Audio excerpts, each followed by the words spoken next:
ថ្ងៃមុនម្ដេចបងថាអូនថ្ងៃមុនថាអូនប្របងស្រឡាញ់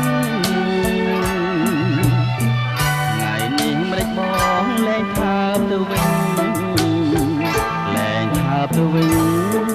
មិនមែនអងស្រឡាញ់ទេនៅតែស្រឡាញ់អស់មួយជីវិតតែបងគួរចិត្តបន្តិចទេស្រីបានជាបងលែងថាផ្ទាល់ពិសីដឹងទេរឿងអ្វីគឺរឿងដែលស្រីផងរឿងអ្វីស្រីគិតមើលទៅរឿងមួយពីលទៅស្រីភ្លេចទៅហើយបងប្រាប់ទៅចុះណាប្រលឹងអើយគឺអូនមានគូម្ដងហើយមិនប្រាប់បងឡើយតែបងលួចដឹងបងធ្វើអ្វីបងឈឺចិត្តណាស់អ្នកណាផងបងតែប៉ះនួនអងបងអត់ទោះអើយត្រូវអូនប្រយ័ត្នថ្ងៃមុខថ្ងៃក្រោយ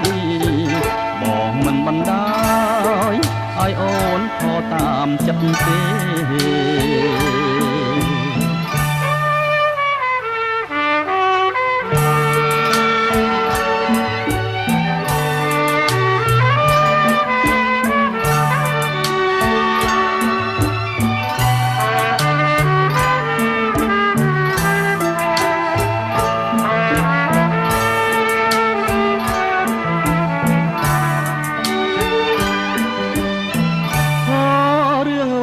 ស្រីគិតមើលទៅ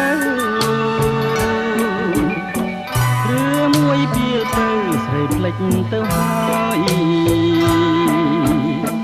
បងប្រាប់ទៅចុះណាប្រលឹងអើយគឺអូនមានគូម្ដងហើយមិនប្រាប់បងឡើយតែបងលួចដឹងយ៉ាងបងធ្វើអ្វីបងឈឺចិត្តណាស់អ្នកណាផងបងតែប៉ះនួនអងបងអត់ទោះអើយត្រូវអូនប្រយ័ត្នថ្ងៃមុខថ្ងៃក្រោយបងមិនបណ្ដោយឲ្យអូនខកតាមចិត្តទេ